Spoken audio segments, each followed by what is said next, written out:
எங்கிருந்தாய் நான் மண்ணில் பிறந்திடும் போது, எங்கிருந்தாய் நான் கொஞ்சம் வளர்ந்திடும் போது, எங்கேயோ பிறந்தாயடி எங்கேயோ வளர்ந்தாய், இன்று என் முன்னால் நீயாய் வந்தாய்.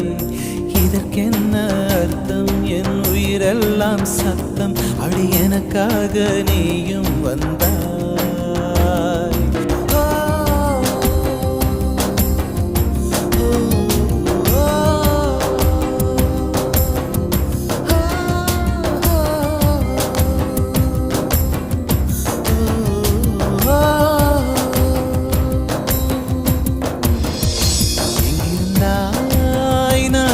பிறந்திடும்